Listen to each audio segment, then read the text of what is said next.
오늘 주님은 우리에게 고린도전서 4장의 말씀을 통해서 하나님 나라에 대해서 말씀하고 계십니다.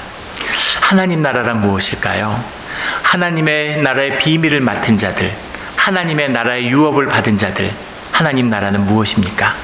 오늘 말씀을 통해서 우리 교회에 주시는 하나님 나라의 꿈을 받는 우리 모두가 되기를 주의 이름으로 축원합니다.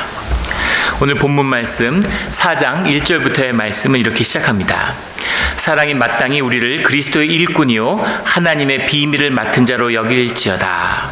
그리스도의 일꾼이요 라고 하는 일꾼이라는 말씀은 노를 젓는 사람들을 이야기하는 것이라고 합니다. 종들이 있는데 그 노예들 가운데서도 가장 밑에 있는 사람들, 그런 사람들이 노를 젓는 일꾼이 되는 것이죠. 또 하나님의 비밀을 맡은 자, 하나님의 집을 맡았다는 오이코스란 말과 네모라고 하는 집사죠. 그 집을 모두 관리하는, 그 집의 모든 것을 담당하고 있는 그런 사람으로서 우리를 주님이 세워주셨다라는 겁니다. 2절에 맡은 자들에게 구할 것은 충성이라고 번역을 했는데 피스토스, 우리 신약 성경 가운데 수없이 나오는 말이죠. 믿음입니다. faithful을 영어로는 이렇게 번역을 되어 있는데, 믿음이라는 건 뭐예요? 주님과 하나 되었다라고 하는 코이노니아의 말씀이 1장부터 쭉 이어지고 있는 거죠. 주님과 하나 된 비밀이 이 교회의 비밀이다. 하나님의 비밀, 미스테리온이라는 건데, 감추어진 비밀. 교회에 있다고 해서, 멤버십을 가졌다고 해서, 예배 자리에 앉아 있다고 해서 아는 것이 아니라 주님과 하나 되는 비밀, 그 비밀을 맡은 자들이 우리들이다 라고 말씀을 선포하고 있는 것이죠. 지금 교회 가운데 1장부터 3절까지 나눈 말씀 가운데서 많은 분열과 많은 파당이 지어지고 그 안에 갈등을 겪고 있는 겁니다. 그 갈등의 원인과 그 교회의 본질이 무엇인가에 대한 말씀을 전하고 있죠. 우리 두 주를 지금 강해가 건너뛰었기 때문에 우리 선교사님이 와서 한주해 주시고, 또 우리 어버이 주일 말씀을 나눠서 기억을 하는 의미에서 한번 말씀을 되짚어 보겠습니다. 우리 6절에 보면 너희로 하여금 기록된 말씀 밖으로 넘어가지 말라, 이런 말씀이 나와요. 기록된 말씀 밖으로 넘어가지 말라. 기록된 말씀은 성경의 말씀이죠. 지금 사람들이 교만하여지고 은혜를 받았는데 주님의 음성을 들었다. 내가 하나님의 선지자다, 내가 모세 같은 권능을 가졌다, 이세벨들이 나와서 교회에서 활개치고 있는 것이죠. 그리고 파당을 짓고 있어요. 그런데 그것에 대해서 기록된 말씀은 밖으로 넘어가지 말라, 하나님의 말씀 가운데 있어야 된다라는 것을 거듭해서 증거하고 있는 것이죠. 그 기록된 말씀을 각 장마다 2번씩 인용했습니다. 1장 19절에 보면 사람의 지혜처럼 총명을 멸한다, 이런 말씀을 했죠. 총명한 자들의 총명, 지혜 있는 자들의 지혜, 이것은 세상의 지혜와 세상의 총명을 말하는 것이죠. 그것을 패한다라고 말씀을 전하고 있습니다. 또 1장 31절에 보면 자랑하는 자는 주 안에서 자랑하라, 이렇게 말씀했죠. 이 정확한 뜻은 자랑하는 자는, 주 안에서 자랑하는 자는 주만 자랑하라 라는 뜻이라는 걸 나눴죠. 정확한 뜻은 자랑하지 말라는 겁니다. 주 안에서 자랑할 게 무엇이 있느냐? 세상 것으로, 너희가 가진 것으로 교회에 와서 자랑하지 마. 남들보다 높은 척하지 마. 그 모든 것을 주님이 패했어, 이런 말씀이죠. 그래서 1장의 핵심은 자랑하지 말라라는 겁니다. 2장 9절의 말씀에 보면 보지도 듣지도 생각하지도 못한다, 이런 말씀이 나오죠. 사람의 마음으로는 생각하지도 못한다, 귀로 듣지도 못한다, 눈으로 보지도 못한다, 이렇게 말씀하고 있고, 그 하나님의 비밀이죠. 2장 16절에 보면 우리가 그리스도의 마음을 가졌느니라, 주님과 하나된 코이노니아의 비밀, 주님과 하나된 비밀, 그것이 교회의 비밀인데 그 비밀을 너희는 아직 몰라. 그 비밀을 알아야 돼, 이런 말씀을 전하고 있는 겁니다. 이 말씀은 오늘 본문에 나오는 나를 본받으라 라는 본에 대한 얘기예요. 본받아야 된다. 하나님의 비밀을 맡은 자의 삶의 비밀을 너희가 배워야 돼. 그것이 진정한 주님의 경륜이다, 이런 말씀이죠. 그리고 3장 19절에서는 세상 지혜는 자기 꾀에 빠지게 한다라는, 자기 꾀에 빠지게 하시는 이라, 이렇게 말씀하고 계시죠. 그래서 33장 16절에도 지혜 있는 자들의 생각은 헛것이다 이렇게 말씀하고 있습니다. 똑같은 1장과 같은 자랑하지 말라라는 말씀이죠. 자랑하지 말라, 나를 본받으라. 자랑하지 말라, 그리고 오늘 나를 본받으라 라는 말씀을 계속 반복해서 증거하고 있는 거예요. 이 말씀 그대로 자랑할 것이 없는 것이죠. 자랑해서는 안 되는 것입니다. 근데 오늘 말씀 가운데 너희들의 자책할 것을 너희들이 판단하고 있지만 판단하지 아니한다. 심지어 나도 나를 판단하지 않아. 내가 자책할 것이 없지만 그렇다고 해서 주님께 온전함을 받는 것도 아니야 라고 말씀하고 있어요. 아마 그 파벌을 짓고 그 파벌의 리더들이 여러 가지 이 목회자들을 판단했던 것 같습니다. 그리고 그런 얘기들을 서슴없이 했겠죠. 지금은 그런 분이 없지만 제가 10년 전에 교회 처음 왔을 때 그때 교회에 그런 분들이 계셨어요. 지역 교회들을 다 돌아다니셨습니다. 그래서 교회 목사님들의 품평회 같이 품평을 쭉 해주시더라고요. 이분은 이런 사람이고 저 사람은 저런 사람이고. 이 고린도 교회 안에 그런 것이 있었는지 모르겠습니다. 사람들이 모여서 야, 사도 바울은 다 좋은데 영성도 좋고 말씀도 좋고 다 좋은데 너무 외모가 추레하잖아, 키가 너무 작잖아, 왜 맨날 아픈 거야, 이런 이야기들을 하는 거죠. 야, 아볼로는 정말 인물도 좋고 풍채도 좋고 말씀도 좋고 다 좋은데 좀 영성이 약한 것 같지 않아? 이런 얘기들을 하는 거죠.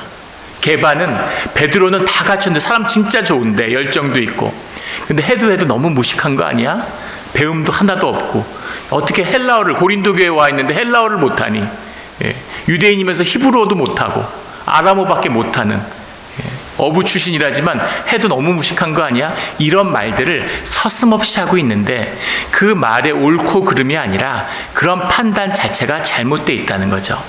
너희는 교회가 뭔지를 몰라. 너희는 공동체의 비밀을, 예배의 비밀을 모르고 있어. 이런 이야기죠. 아무 자랑하지 마. 아무 판단하지 마. 교회 가운데서 정죄하고 판단할 수 있는 분은 주님밖에 없어. 이 얘기죠. 나도 나를 판단하지 않아. 왜겠습니까? 나도 나를 모르기 때문이죠. 나를 아는 분은 주님밖에 없어요. 교회가 타락해가지고 확신을 가지고 구원의 확신을 가졌다고 이야기하죠. 구원의 확신이 어떻게 있을 수가 있습니까? 구원의 확신은 주님 안에밖에 없어요.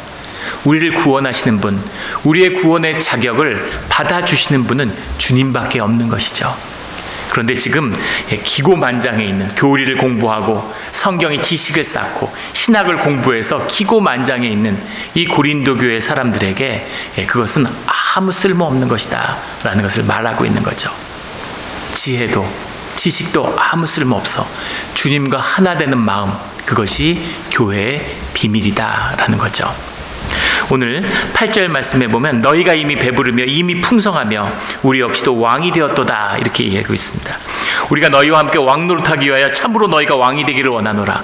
왕 같은 제사장이 되는 것이 복음을 받은, 복음으로 자유한 우리의 비밀이죠. 그래서 왕과 같은 자유를 누리라고 말씀을 증거했습니다.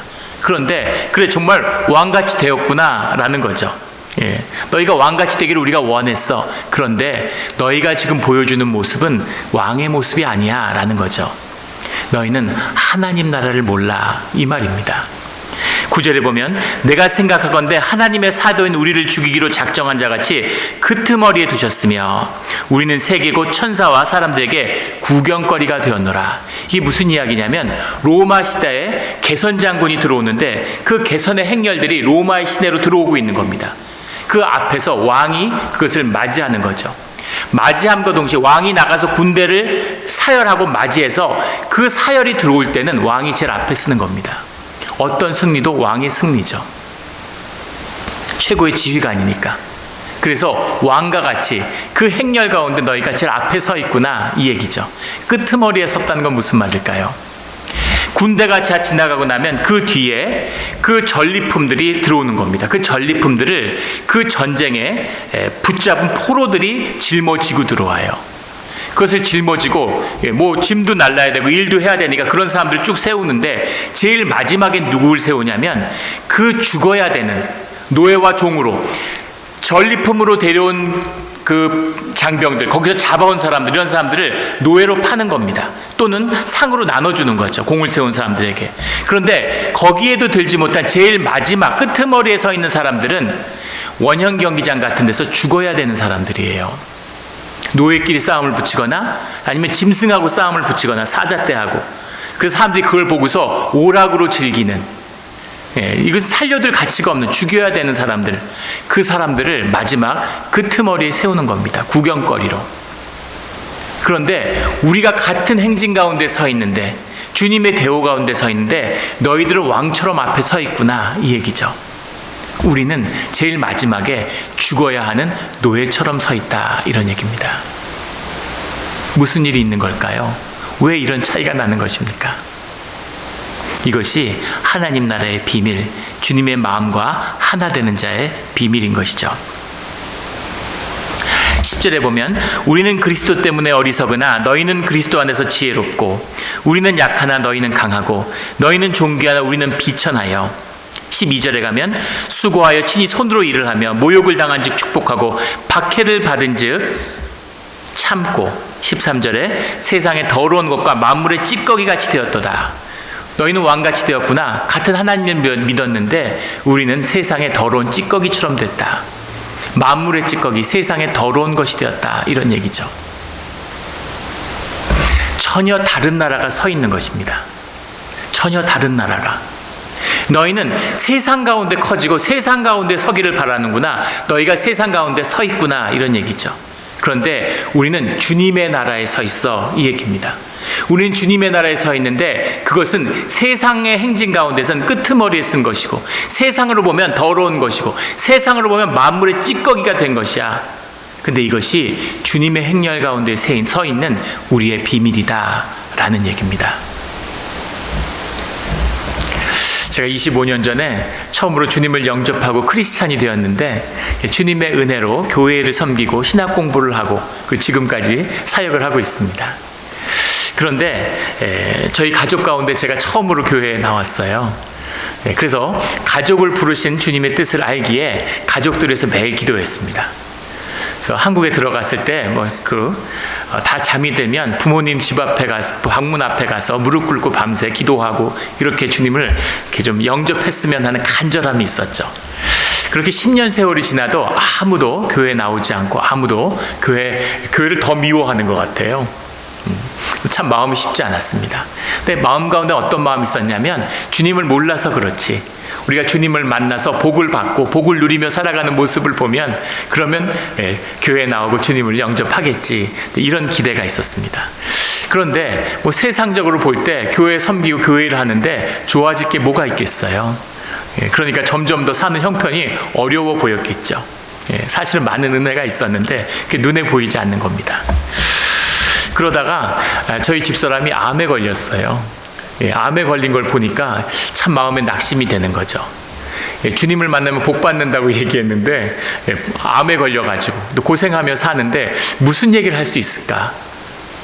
그래도 마음에 한 가닥, 기적적으로 주님이 암을 치유해주고 암 말기에 발견됐는데 고쳐주시면 그걸 보고 하나님이 계신 걸 알겠지, 그런 생각을 했습니다. 그런데 4년의 투병 끝에 떠나고 말았어요.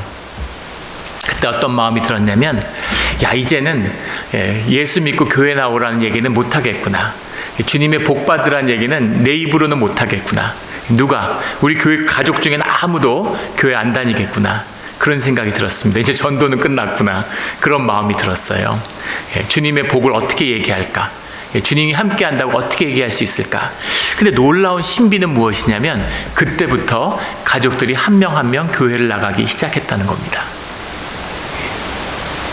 저희 둘째 누나가 절에 다녔는데 절에서 여신도회 회장도 하고 열심히였습니다. 근데 사업도 잘 되고 집에 좋은 일이 많았죠. 근데 저희가 겪는 어려움을 보면서 저에게 보냈던 메일의 한 문장이 가슴에 박혀서 오랫동안 기억에 남아요. 왜 네가 믿는 하나님은 너희를 돕지 않으시니? 이런 말이었습니다. 왜 너가 믿는 하나님은 너희를 돕지 않으시니? 라는 질문이었죠.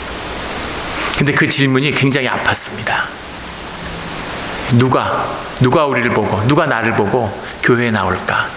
그랬는데 정말 신기하게 그때부터 한 명 한 명 교회에 나가고 가장 마지막에 저희 아버지가 돌아가시기 전에 세례를 받고 주님께 감사의 영광을 돌렸어요. 신기하구나. 이 주님이 아니면 도저히 할 수 없는 일입니다. 저는 가족들 다 나와도 저희 아버지는 안 나오실 줄 알았어요. 그런데 그 일들을 보면서 하나님이 함께하는 하나님의 일이 비로소 나와 우리의 가족 가운데서 이루어지기 시작했구나라는 걸 보았습니다. 이게 알 수 없는 하나님의 비밀이죠. 교회를 나온다고 해서, 멤버십을 가진다고 해서, 세상에서 세상의 축복을 받았다고 해서 그래서 주님과 함께 할 수 있는 것은 아니라는 겁니다. 주님이 함께하는 비밀, 주님이 주시는 비밀, 하나님 나라의 비밀이 있는 것이죠. 그것이 눈에 보이는 교회가 아니라 교회 가운데 숨겨진 그 교회의 비밀이라는 겁니다. 그래서 세상의 더러운 것과 만물의 찌꺼기 같이 되었지만 나를 본받아라. 이것이 하나님과 함께하는 비밀이다. 이렇게 말씀하고 있는 것이죠. 이 깊은 비밀을 간직하고 이 비밀과 함께 살아가는 우리 모두가 되기를 주의 이름으로 축원합니다. 이것이죠. 세상은 알지 못해요. 세상에선 저주받은 것 같지만, 세상으로 보면 망한 것 같지만, 하지만 밤에 누워서 세상이 이 복을 어떻게 할까, 이 좋은 걸 어떻게 할까 한없이 감사하고 기쁜 것이죠. 그 기쁨으로 살아가는 것입니다. 그래서 16절에 내가 너희에게 권하노니 너희는 나를 본받는 자가 되라, 이렇게 말씀하고 있는 거죠. 본받는 자, 나처럼 돼야 돼, 이 얘기예요. 담대한 고백이죠. 주님과 함께하는 삶을 살아가는 자의 담대한 고백입니다. 우리가 이런 고백으로 주님을 증거하는 자가 되기를 주의 이름으로 축원합니다. 19절에 보면 주께서 허락하시면 내가 너희에게 속히 나아가서 교만한 자들의 말이 아니라 오직 그 능력을 알아보겠으니, 20절에 하나님의 나라는 말에 있지 아니하고 오직 능력에 있음이라. 하나님의 나라는 능력에 있음이라. 우리가 이 말씀을 받지 못합니다. 이 말씀이 무슨 말씀인지 몰라요. 이 말씀에 숨겨진 비밀을 우리의 삶으로 깨닫지 못하는 자는 교리로 하도 들어서 뭐 그런가 보다. 하나님의 나라가 뭘까요? 하나님의 나라가 뭐겠습니까? 교리가 뒤틀리고 교회가 부패하니까 만약에 이것을 우리가 구원으로 바꿨다면 이해할 겁니다. 거듭남이다 그러면 이해할 거예요. 거듭남이 말에 있지 않고 능력에 있다 이러면 우리 삶에서 다른 삶을 살아가는 거지, 삶이 변하는 거지, 이렇게 쉽게 이해할 수 있을 겁니다. 그런데 하나님의 나라라고 얘기하는데 하나님의 나라를 만나지도 경험하지도 못하는 것이죠. 하나님의 나라가 어디 있어요? 하나님의 나라가 무엇입니까? 이번에 LA를 방문할 때 1년 전에 은퇴한 한 그 목사님을 LA에서 만났습니다. 라스베가스에 계시는데 제가 LA를 가니까 보기 위해서 찾아온 거죠. 그래서 1년 만에 만나서 참 반가웠어요. 그런데 뭐 총회 임원도 하고 노회장도 하고 나름 그 교계에서 인정받고 그런 목회자로서 이렇게 피어나고 있는 그런 때였는데 급작스러운 사임을 한 거죠. 교회도 너무 잘 되고 아무 문제 없었습니다. 사람들이 왜 사임하시느냐고 수도 없이 물어봤겠죠. 저도 물어봤지만 뭐 여러 가지 이유를 얘기는 하는데 석연치 않은 거죠. 밤에 새벽에 둘이 앉아서 이야기를 하는데 진짜 교회를 왜 사임하셨냐고 물어봤어요. 교회를 왜 사임하셨냐고. 그랬더니 25년을 사역했는데 교회에서 하나님 나라가 함께하지 않았다, 이렇게 얘기하더라고요. 하나님 나라를 볼 수 없는 거죠. 하나님 나라를 만나지 않은 겁니다. 만나지 못하는 거예요. 교회가 안 되는 것도 아니고 사람이 안 오는 것도 아니고 프로그램이 안 돌아가는 것도 아닙니다. 그런데 하나님 나라를 만나지 못하는 거죠. 25년을 했는데 사람들은 변화하지 않아요. 사람은 변하지 않습니다. 악한 사람들, 어리석은 사람들을 모아다가 더 악하고 더 어리석게 만든 게 아닌지 자책하게 된다고. 하나님 나라가 없는데 목회자로 산다는 게 늘 부끄러웠다는 거죠. 굉장한 충격을 받았고 또 아팠습니다. 왜냐하면 오늘날 우리들 교회의 진실이기 때문이에요. 하나님의 나라가 사라진 지 오래됐습니다. 평생 교회를 다녔는데 하나님의 나라를 본 적도 없어요. 하나님의 나라라고 하는데 이것을 구약에서는 유업이라고 얘기하죠. 그리고 유업이라는 것은 구원의 꿈을 받았다는 이야기입니다. 하나님의 아들 그리스도, 이 땅에 오신 하나님, 존귀한 하나님, 이 모든 표현들, 이 시대의 성경에 나오는 모든 표현들은 모두 다 사실은 로마 황제가 봤던 것입니다. 이 표현들은 굉장히 의미가 큰데 로마의 역사에서 또 이 기독교의 역사에서도 마찬가지죠. 세계사의 역사에서 가장 중요한 사건 중에 하나가 주전, 예수님이 오시기 30년 전에 있었던 악티움 해전입니다. 로마가 60년간의 내전에 시달리다가 2차 삼두정치에서 그 마지막이죠. 케이사르의 죽음 이후에 안토니우스, 이집트에 간 안토니우스, 로마의 동방을 다스리는 안토니우스와 케이사르의 양아들 옥타비우누스가 장을 겨룬 것이죠. 그 마지막이 그리스 앞바다에서 싸운 악티움 해전입니다. 그 해전에서 옥타비우누스가 승리하고 안토니우스가 죽음으로 옥타비우누스가 첫 번째 황제가 되었죠. 60년의 내전을 벌였는데 옥타비우누스의 누나랑 결혼을 하고 안토니우스와는 완전 형제 같은 사이죠. 그런데 클레오파트라를 만나가지고 그 안토니우스가 그 케이사르처럼 어떻게 클레오파트라를 만나는 사람마다 그렇게 다 빠져들어서 조국을 등지는지 진짜 한번 궁금해요. 어떤 사람이었을지. 그래서 로마를 배신하고 이집트의 군대를 이끌고 로마와 맞서 싸우게 된 거죠.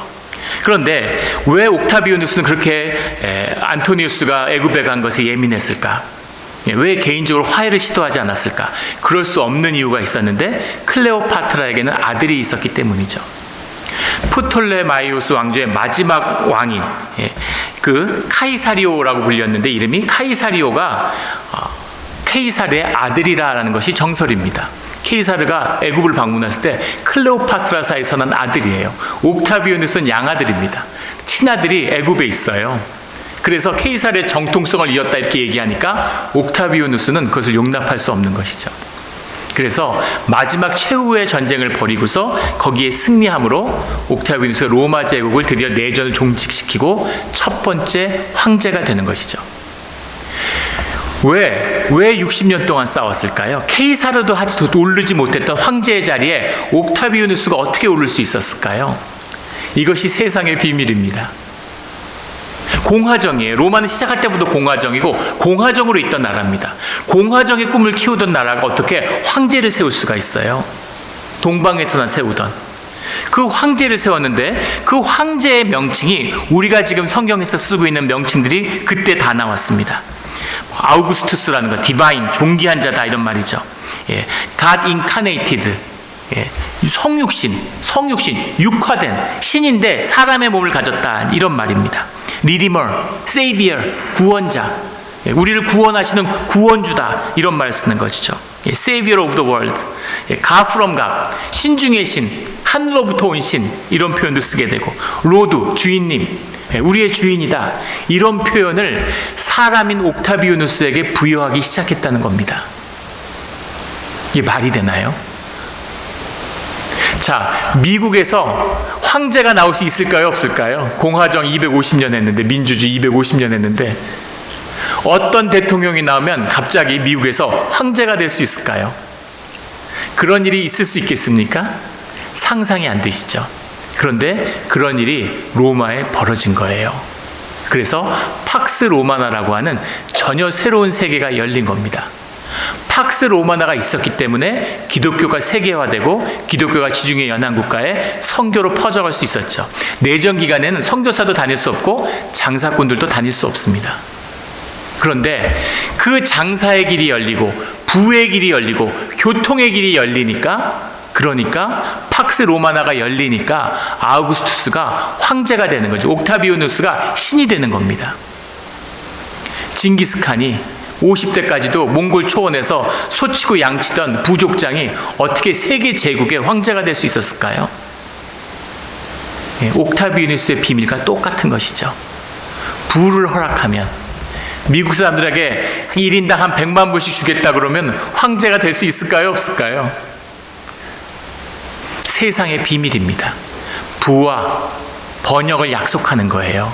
그 길이 보이니까, 그 꿈이 보이니까 옥타비아누스가 공화정의 정신을 그토록 주장했던 로마 원로원이 옥타비아누스가 뭐 신이든 뭐 사람이든 뭐 신중의 신이든 아무 상관, 뭐 구원자든 뭐든 상관없어요. 대대손손 물려가던 이 평화만, 이 번영만, 이 부유함만 허락해 주면, 그러면 네가 황제해도 된다, 네가 신해도 된다, 이런 이야기죠. 그 시대에, 그 옥타비아누스의 시대, 아우구스투스 시대에 예수 그리스도 십자가에 죽은, 갈릴리에서 태어나서 갈릴리에서 세상의 대부분을 보낸 예수님이 십자가에 죽은, 저주 속에 죽은 예수님을 이 아우구스투스에게 줬던 그 호칭으로, 주인으로, 신으로, 구원자로 이 크리스찬들이 주님을 영접한 것입니다.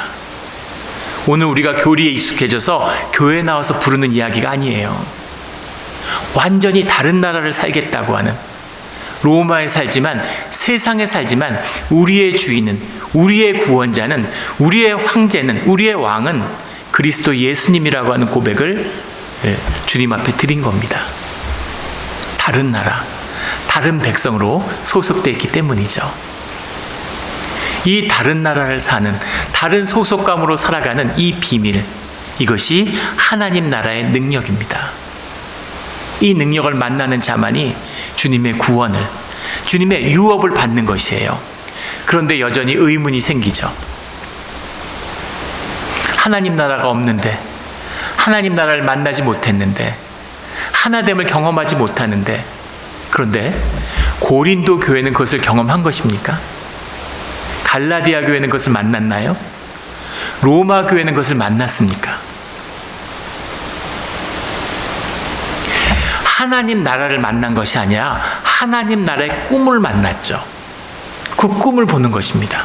그 꿈을 보고 그 꿈이 예수님의 때, 예수님이 다시 오는데 우리에게서 이루어진다고 하는 그 꿈을 믿음으로 붙잡은 것이죠. 꿈을 가지고 있는 겁니다. 꿈을 유업으로 받았어요. 아브라함에게 가나안의 땅을 주겠다고 약속했는데 가나안은 죽을 때까지 자기 묻힐 무덤의 땅도 없었습니다.